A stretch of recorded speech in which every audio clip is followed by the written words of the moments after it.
Buenos días, chicos. Voy a intentar daros unas pequeñas pinceladas sobre este tema, aunque ya os he mandado algunos links o algunos enlaces a través de los planes de trabajo. Bien, recordad que nos quedamos en el primer tema de introducción a lo que era la época moderna. Y básicamente, como dice el título, de lo que versa es sobre los cambios que se van a producir en el cambio, valga la redundancia, de la Edad Media a la Edad Moderna. Y este primer tema abarca los cambios geográficos que se producen con los descubrimientos, los cambios en la mentalidad, la vuelta al clasicismo, a la época clásica, al Renacimiento. Este tema también abarca lo que son los cambios que se producen en las monarquías autoritarias o el cisma, la ruptura de la Iglesia. Vamos a avanzar un poquito. Bueno, ahí tenéis básicamente lo que son los contenidos, pero como lo vamos a ir viendo poquito a poco, mejor verlo más despacio. Bueno, en primer lugar tenemos que tener claro lo que abarca la Edad Moderna. Todos espero que tengáis claro que la Edad Moderna es el periodo que está entre la Edad Media y la Edad actual, la Edad Contemporánea, es decir, abarca desde la caída de Constantinopla, 1453, en manos de los turcos otomanos, o bien para la historiografía española se suele tomar como fecha el descubrimiento de América, 1492, y finaliza con la Revolución Francesa en el año 1789. Son casi aproximadamente unos 300 años de historia, unos 3 siglos, si lo preferís, y como tenéis ahí escrito, básicamente abarca lo que es el siglo XVI, conocido como Renacimiento, el siglo XVII, al cual se le conoce como el siglo del Barroco, y el siglo XVIII, donde hay una mezcla primero de absolutismo por inercia del siglo anterior y un lento proceso de cambio o al menos de tambalearse las estructuras del absolutismo llamado ilustración. Este último tema, o este último siglo, mejor dicho, no nos dará tiempo a estudiarlo este curso y básicamente lo estudiaréis el curso que viene. Bueno, a lo largo de la presentación veréis ahí una serie de enlaces o de vídeos que os recomiendo que veáis. La Edad Moderna, como hemos dicho, son aproximadamente unos 300 años. Todos tenemos claro que es un periodo de la historia que se da en Europa fundamentalmente y que abarca desde 1453 o 1492 y hasta 1789. ¿Qué cambios se van a producir en este siglo, en este cambio de siglo, los siglos XV y XVI? Los tenéis ahí escritos, ¿de acuerdo? Tanto en Europa como en España. Muchos de los cuales, da igual que hablemos indistintamente de Europa o España, porque el reflejo de uno se da en otro lugar. O mejor dicho, lo que pasa en España es lo que está pasando en Europa, puesto que éramos la principal potencia. En Europa, como tenéis escrito, vuelve el humanismo y el renacimiento, es decir, se vuelve al pensamiento clásico, a que el hombre sea el centro de todas las cosas, a nuevas teorías que ponen en entredicho todo lo que había estado vigente en la Edad Media con el teocentrismo o con que todo giraba alrededor de la Tierra. Pues no. Se va a demostrar que la Tierra es redonda, se va a demostrar que todos los astros, todos los planetas giran alrededor del Sol.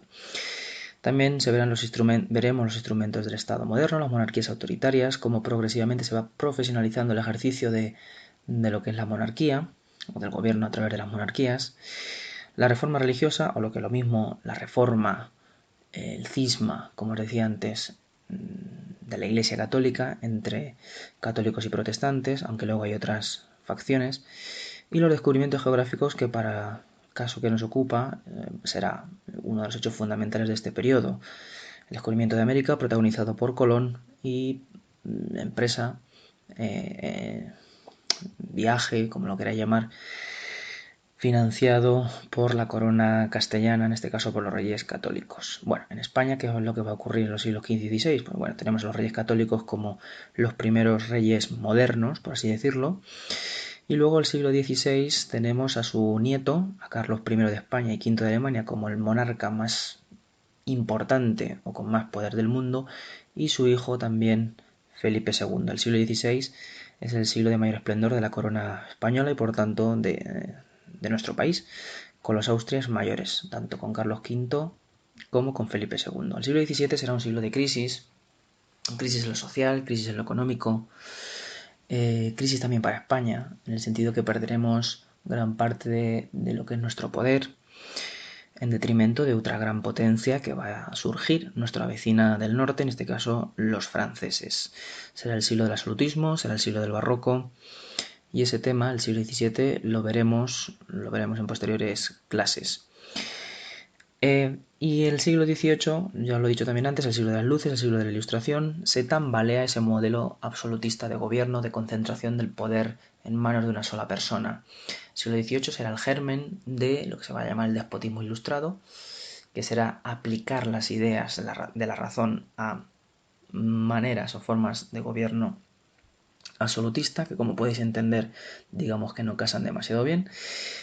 Y en el siglo XVIII tendrán lugar las revoluciones políticas y la revolución industrial. Las revoluciones políticas, desde la primera que se produce, en este caso fuera del continente europeo, que será la revolución de los Estados Unidos, o la independencia de los Estados Unidos, que no es una revolución burguesa como tal, sí nacionalista o independentista, se quieren separar de lo que era su metrópoli Inglaterra, y la revolución industrial que surge precisamente también en Inglaterra. En el siglo XVIII será un siglo de cambio en España, puesto que cambiamos de dinastía reinante. Se pasará de los Habsburgo a los Borbones.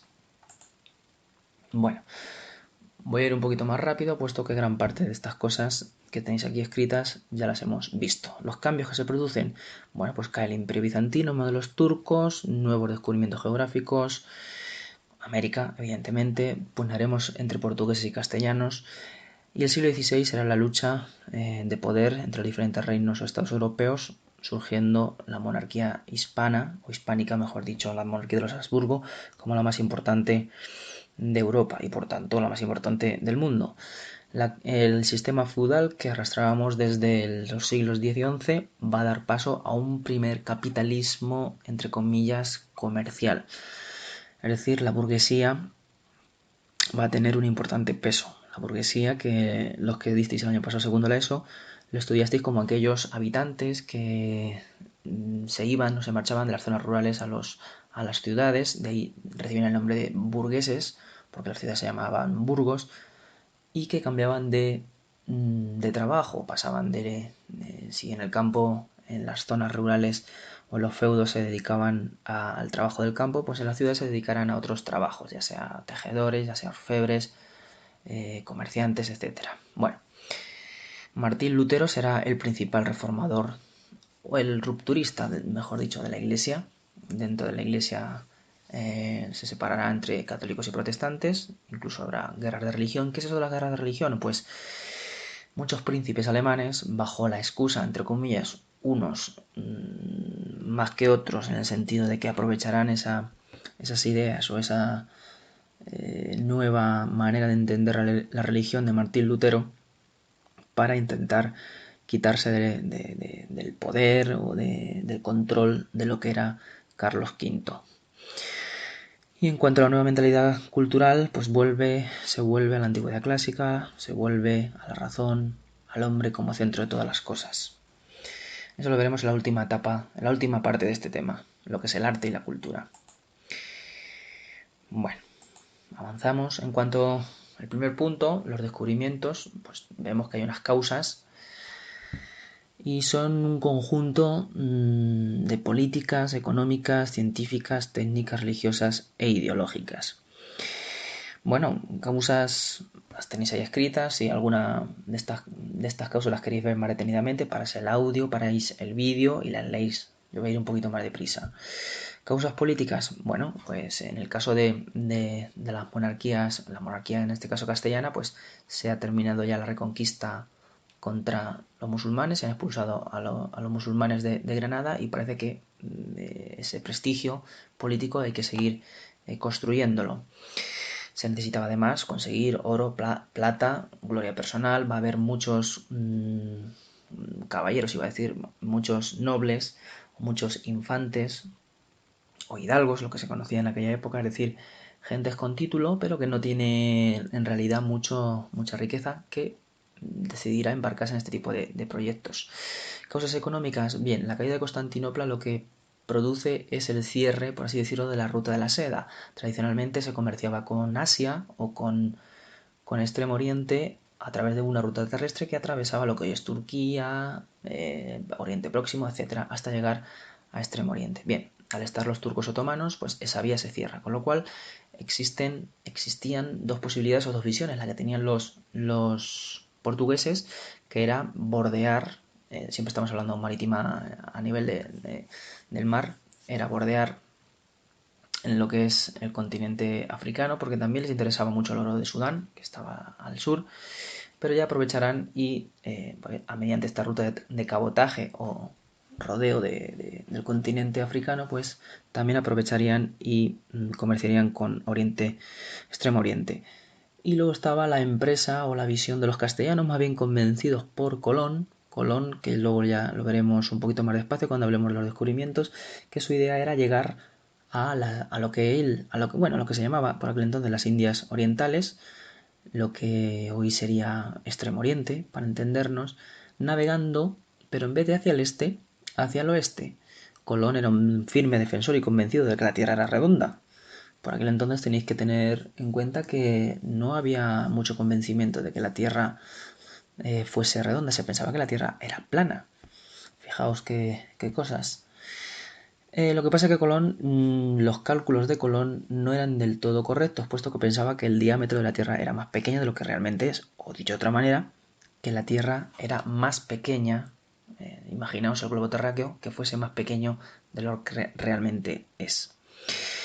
Científicas, bueno, pues se difunden una serie de libros relacionados con lo que os estoy diciendo anteriormente. La cartografía se desarrolla, avances técnicos en la navegación, como es la brújula, el astrolabio, sobre todo una nueva nave para embarcarse, lo que será la carabela, que era un barco con mayor capacidad de carga, con lo cual permitía estar más tiempo y más lejos navegando.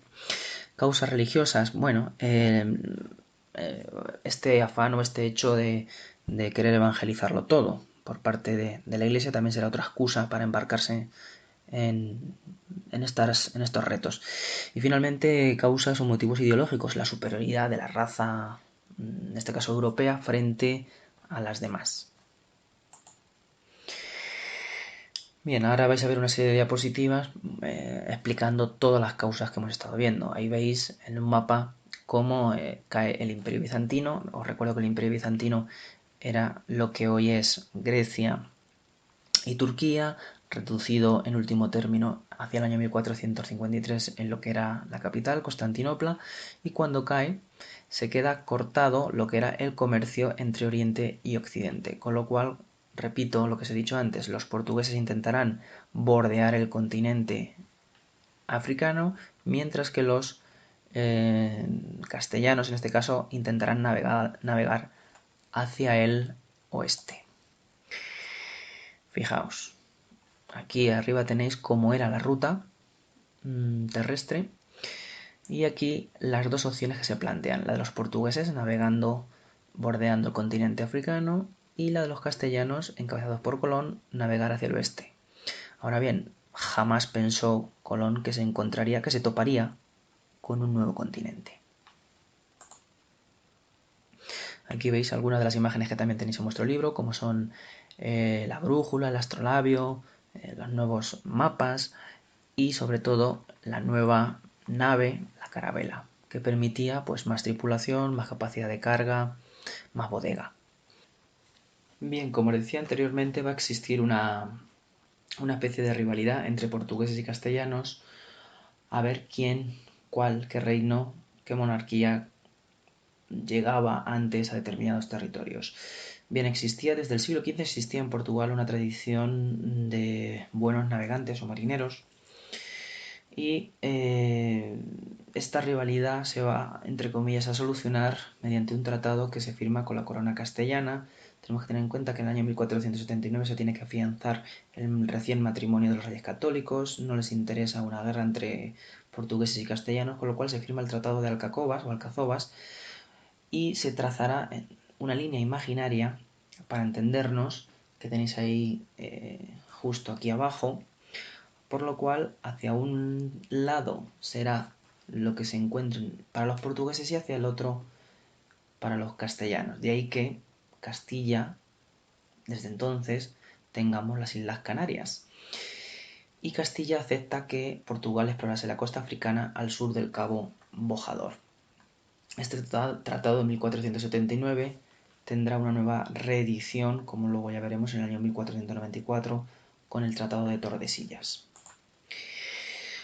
Bien, importantes navegantes portugueses los tenéis ahí escritos, como Bartolomé Díaz de las Casas, que va a doblar el cabo Buena Esperanza al sur del continente africano, o Vasco de Gama, que será el primer navegante que llegue a la India. ¿A qué les interesaba a los portugueses? Bueno, pues el oro, como os he dicho antes, de Sudán, fundamentalmente. Además del comercio y las especias con China. Y llegamos a lo que más nos interesa, es decir, la gran empresa de Colón. Cristóbal Colón, que aunque se haya escrito mucho, bueno, la teoría más aceptada es que era un navegante o un marinero de origen genovés y que bueno, él estaba convencido que se tardaba menos navegando hacia el oeste para llegar a las Indias.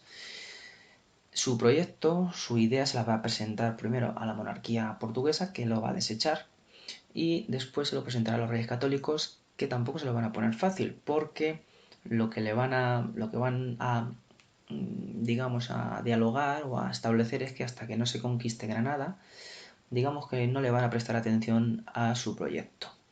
Así sucederá en el año 1492, tras la toma de Granada y la firma de las capitulaciones de Santa Fe. ¿Qué son las capitulaciones de Santa Fe? Pues una especie de texto, de documento, de contrato, donde Colón donde se plasma por escrito lo que pide en caso de conseguir nuevas tierras para la corona castellana. Así pues, van a zarpar en agosto de 1492 la Pinta, la Niña y la Santa María desde el puerto de Palos y 3 meses más tarde, no exentos de penurias, llegarán a tocar tierra por fin en Guarajaní, en lo que actualmente es las Bahamas, ¿de acuerdo? Bautizándole con la isla del San Salvador. ¿Cuándo tuvo lugar? Pues el 12 de octubre de 1492. Os recuerdo que el 12 de octubre, que muchos de vosotros sabéis que es festivo y no sabéis el por qué, pues bien, 12 de octubre, día en el que Colón por primera vez toca el continente americano. ¿Va a ser el único viaje de Colón? No, va a realizar 3 viajes más, pero siempre con la idea de que había llegado a la India en vez de un nuevo continente. ¿Por qué pensaba eso Colón? Bien, pues porque lo que forma el archipiélago de las islas del Caribe en el sentido de Cuba, Jamaica, etcétera, y otro conjunto de islas, Trinidad y Tobago, se parece o se asemejaba bastante a lo que él entendía que había sido o lo que era el archipiélago que forma Japón junto con sus islas. De hecho, a la isla de Cuba, lo que actualmente Cuba, él la llamaba o se llamaba Zipango, que para entendernos era el nombre que tenía Japón.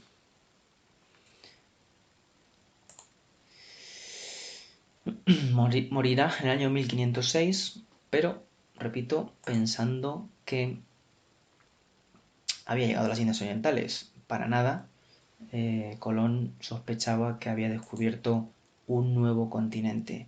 Bien, es verdad que en esto luego se ha escrito mucho. ¿Colón realmente descubrió América? Bueno, ¿Colón fue realmente el primero que llegó a América? Bueno, pues descubrimientos posteriores han demostrado que no, que hubo otros pueblos, como por ejemplo los vikingos, que en siglos atrás sí que habían llegado al continente americano. Bueno, aquí tenéis un mapa de lo que será las diferentes fases o etapas en las conquistas, en la conquista de lo que es América Latina, tanto para los portugueses como para los castellanos. No vamos a detener puesto que de momento no nos interesa. Y aquí lo que os decía, los vikingos, en teoría no, está demostrado, se han encontrado bastantes restos en Norteamérica que fueron los primeros en llegar al continente americano.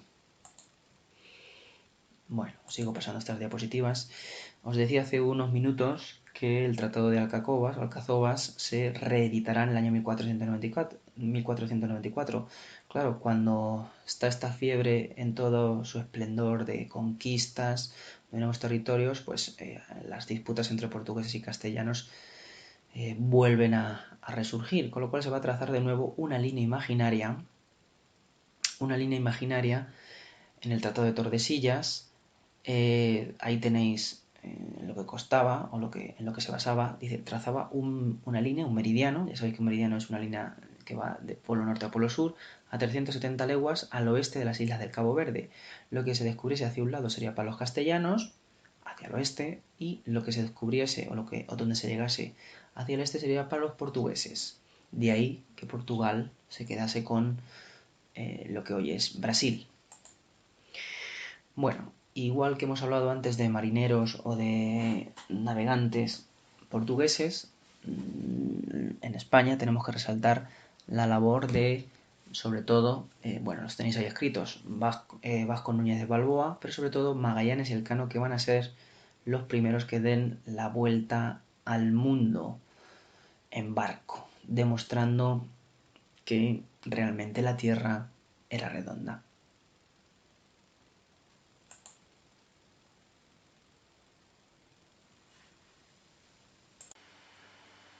Continuamos. El apartado 4 de vuestro libro lo titula El nacimiento del Estado moderno, que no es otra cosa que explicar qué cambios se producen en las monarquías europeas, qué cambios en la mentalidad o de qué instrumentos se dotan cada una de ellas para progresivamente recuperar el poder de las monarquías, que si recordáis que durante la Edad Media estaba muy fragmentado debido al feudalismo. Realmente las monarquías o los reyes solo tenían poder efectivo sobre el territorio que directamente controlaban.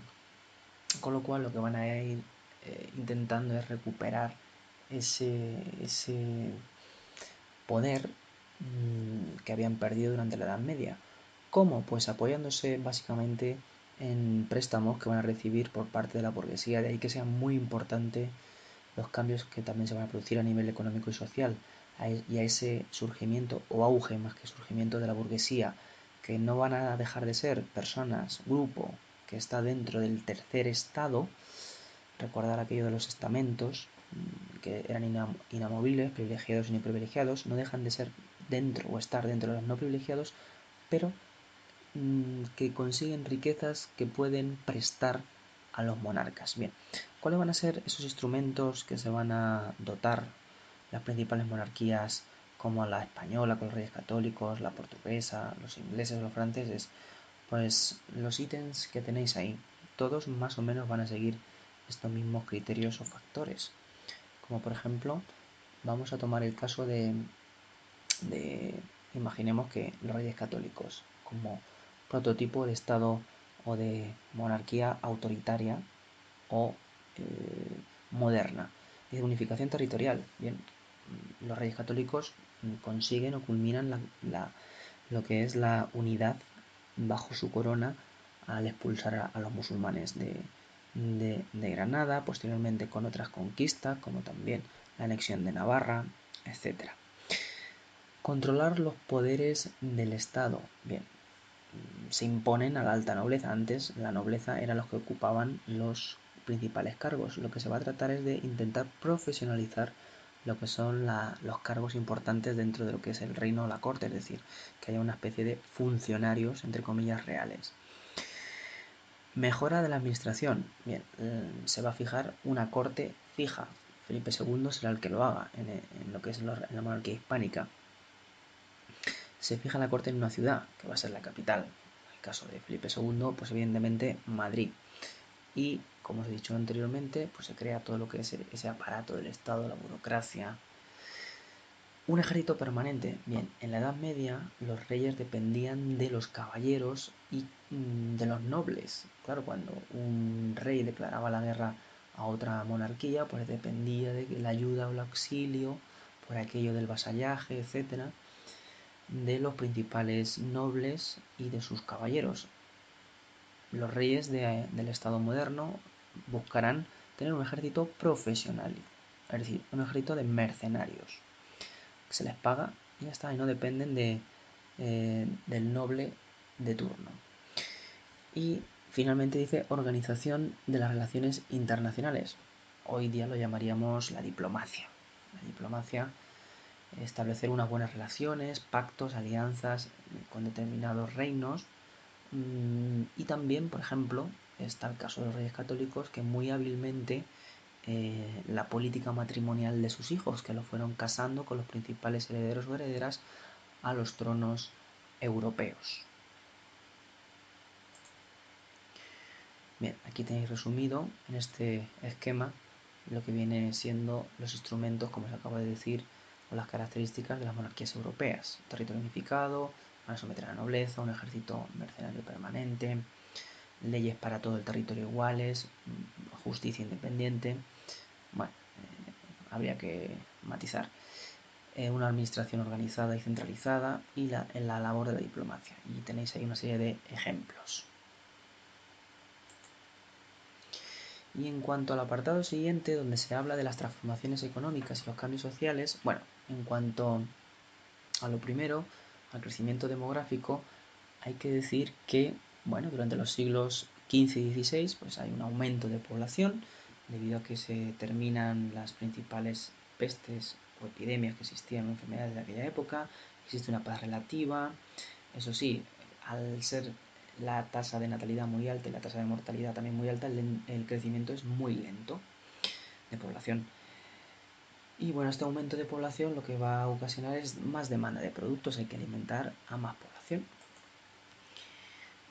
Por lo tanto, se va a estimular la economía. Bueno, la actividad principal va a ser el campo, se depende de la tierra, del trabajo de la tierra.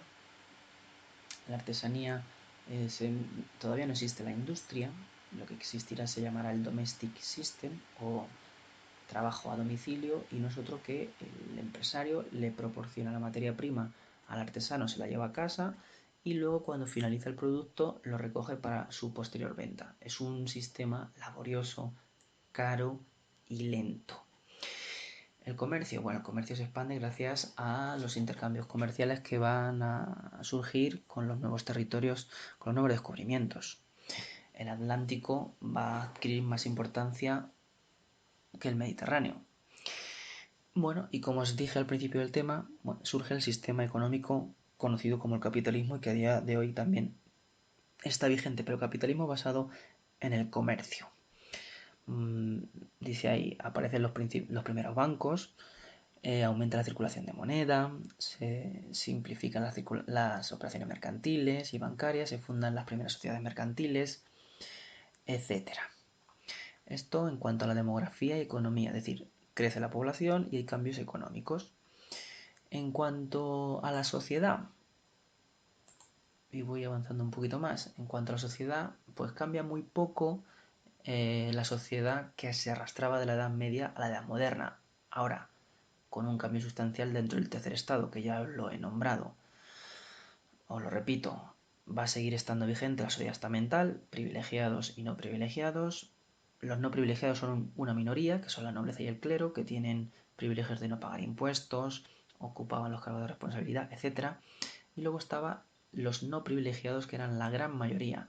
Era un grupo muy heterogéneo donde estaban campesinos, artesanos, pero surge este grupo, la burguesía, que va a adquirir gran importancia porque va a ser donde se apoyen principalmente los monarcas. La burguesía van a ser principalmente los habitantes de las ciudades, que se dedican al comercio, a los negocios, a la banca, pero pagan impuestos. Este hecho, el hecho de seguir, entre comillas, sosteniendo el sistema de los privilegios o de los privilegiados, pero el hecho de no poder tomar decisiones políticas, pues será el inicio del germen de lo que luego serán las revoluciones burguesas en siglos posteriores, unos 200 años más tarde, cuando surgen las primeras revoluciones políticas va a ser precisamente porque la burguesía ya se cansa de estar sosteniendo económicamente el sistema, pero sin pintar, entre comillas, nada en él, políticamente hablando. Continuamos con el siguiente apartado del libro, que no es otro en el que nos viene a hablar de los cambios que se producen dentro del seno de la Iglesia. Evidentemente estamos siempre hablando del cristianismo. Tenemos que recordar que en la primera ocasión que se produjo una separación dentro de la Iglesia fue en el siglo XI. Esto se estudió en el curso pasado, quizá no lo recordéis, pero hubo una separación en el 1054 entre las iglesias del este y del oeste, o lo que es lo mismo de Oriente y Occidente. Pero bueno, centrándonos en lo que es la época que nos ocupa y la división que se produce dentro del cristianismo en el siglo XVI, conviene resaltar que, digamos, que la Iglesia católica, en este caso, había caído en un profundo desprestigio a lo largo de los últimos siglos o de las últimas épocas de la Edad Media. Si observáis en la siguiente diapositiva, dice aquí causas de la Reforma.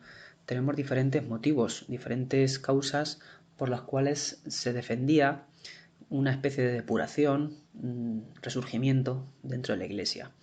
Tenemos causas religiosas, políticas y económicas. Las causas religiosas, evidentemente, son aquellas que tienen que ver con el dogma, y que serán defendidas por determinados reformadores dentro de la Iglesia católica. Además, se criticaba los malos usos que hacían determinados cargos de la Iglesia católica, ya sea el papado o los obispos, por decir algún cargo. ¿Por qué? Pues porque estaban más preocupados en lo que eran sus riquezas y lo que era el poder, como cualquier otro rey o noble, más que en los asuntos espirituales. Estaba sumida la Iglesia dentro de una profunda corrupción. Por ejemplo, un dato, algo que se criticará o que se luchó, o que Martín Lutero estaba en contra de ello, era de la venta de indulgencias. ¿Qué eran las indulgencias? Era una especie de documento que se podía adquirir, comprar, evidentemente, un texto que eximía, te perdonaba los pecados. ¿Qué significaba esto? Que aquel que tuviese una moneda, 2 monedas, 5 monedas, más monedas, para entendernos, pues podría salvarse pagando antes que otro que no tuviese absolutamente nada.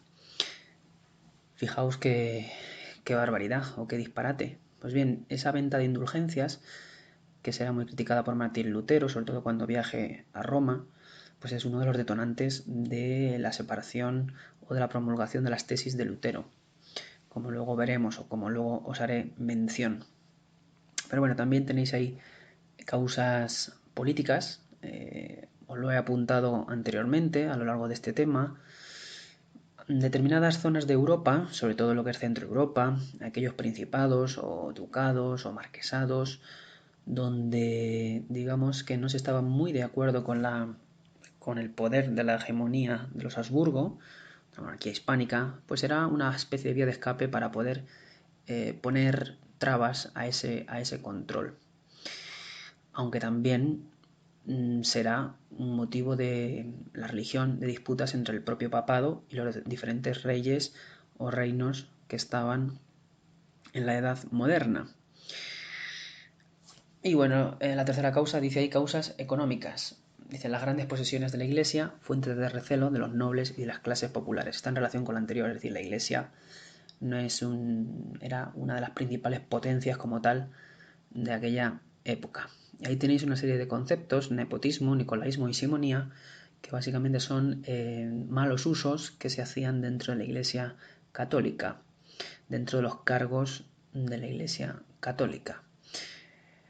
Nepotismo era lo que a día de hoy llamamos tráfico de influencias o sí, básicamente tráfico de influencias. Nicolaísmo, amancebamiento. Bueno, es una manera muy fina de hablar de determinadas conductas que practicaban, por llamarlo de alguna manera, determinados cargos con otras personas. Vamos a dejarlo ahí. Y la simonía pues era la compraventa de cargos como tal, también corrupción, tráfico de influencias, etc. El principal reformador va a ser Martín Lutero. Martín Lutero, que es un monje alemán y que es el que va a tener más seguidores.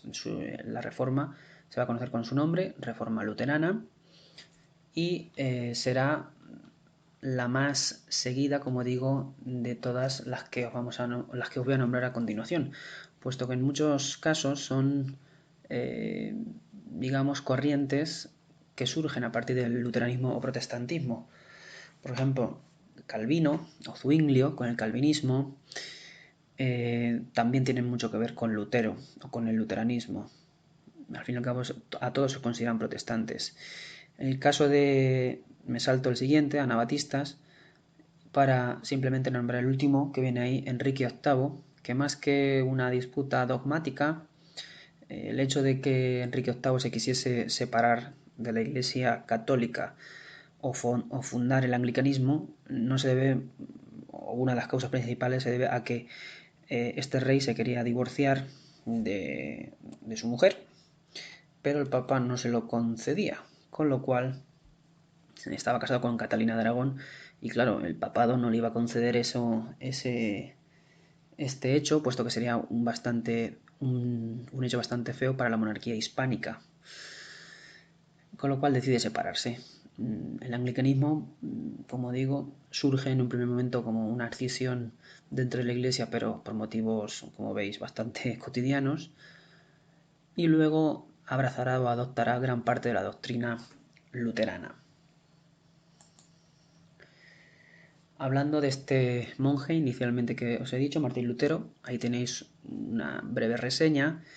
Lo más interesante de su obra, bueno, es un teólogo, fue un teólogo excepcional, viajó varias veces a Italia, a Roma, criticó, como os he dicho, toda la corrupción, la venta de indulgencias en sus famosas 95 tesis cuando estaba como profesor en la Universidad de Wittenberg.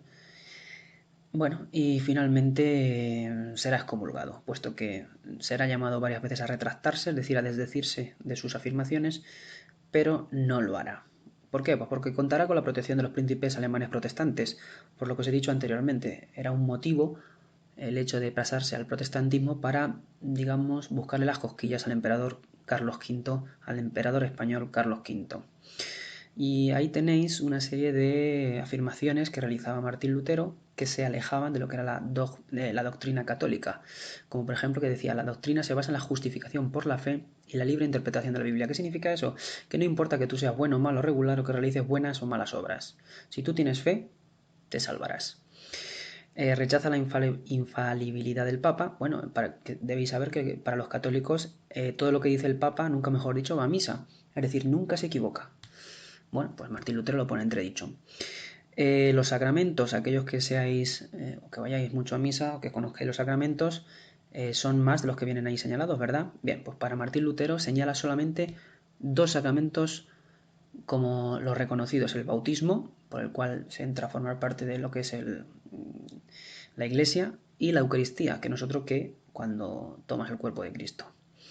Y algo también muy criticado por la Iglesia Católica es que para los protestantes no existe, entre comillas, o se suprime lo que es el culto a la Virgen como intercesora, le quitan todo lo que es el carácter de su divinidad y los santos.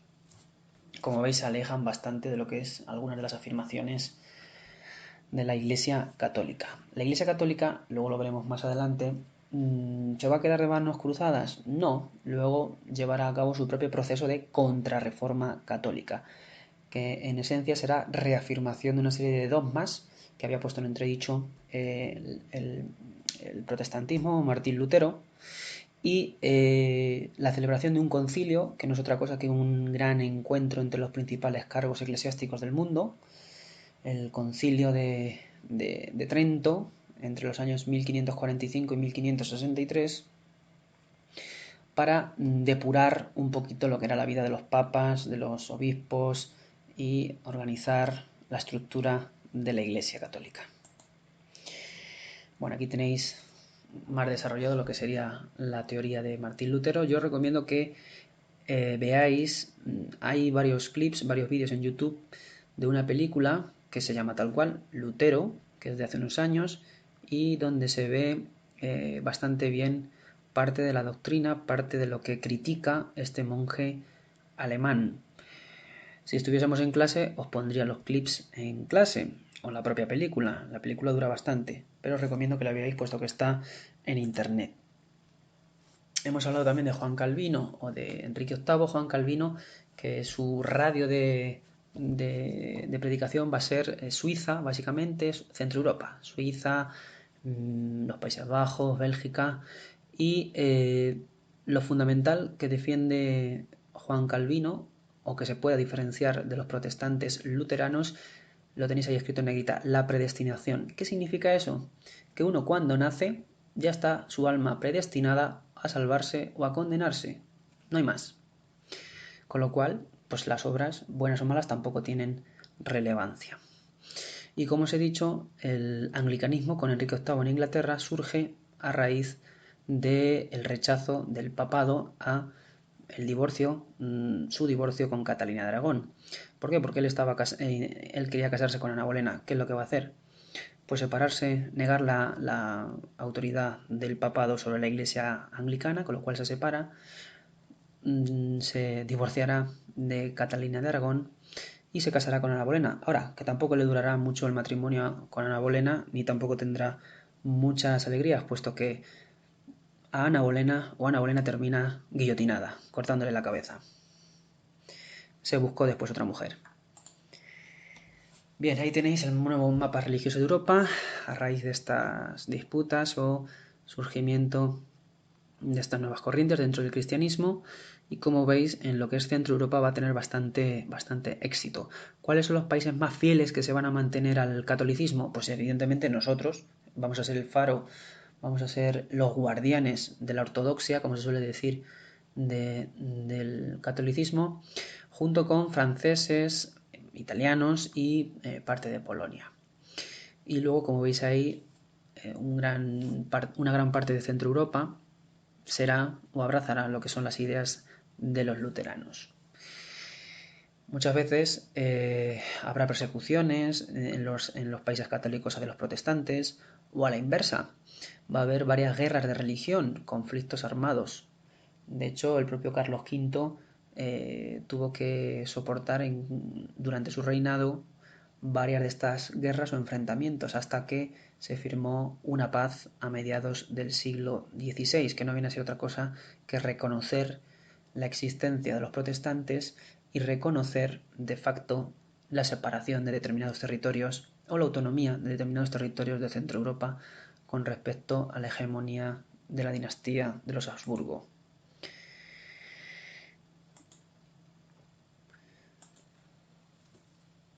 Y como os decía, la Iglesia Católica no se mantuvo de brazos cruzados, organizó su propio concilio, su propia reunión de los cargos eclesiásticos para reafirmar una serie de dogmas que habían puesto en entredicho los protestantes y para iniciar una serie de reformas dentro del seno de la Iglesia.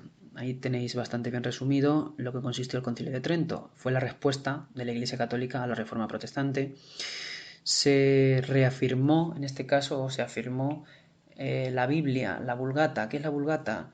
La versión que realiza San Jerónimo en el siglo V. Bueno, pues esta versión de la Biblia en latín será la única reconocida por la Iglesia Católica. En cuanto a los principios que se vuelven a reafirmar, dice la validez de las buenas obras, que como os he dicho antes habían puesto en entredicho los protestantes y los calvinistas, por ejemplo, se reafirma el culto a la Virgen y a los santos, se reafirma la primacía o supremacía del Papa.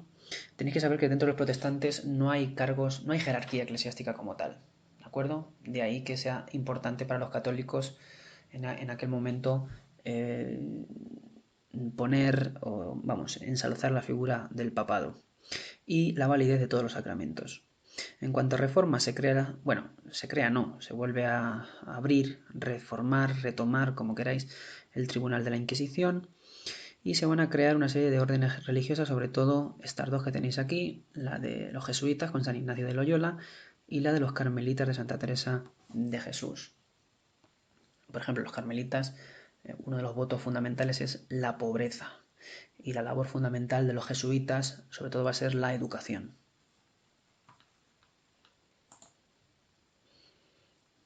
Para finalizar, aquí tenéis un resumen de lo que fue tanto la Reforma protestante como la Contrarreforma católica. Lo paráis unos segundos, lo observáis, ya que vais a tener este vídeo colgado en internet.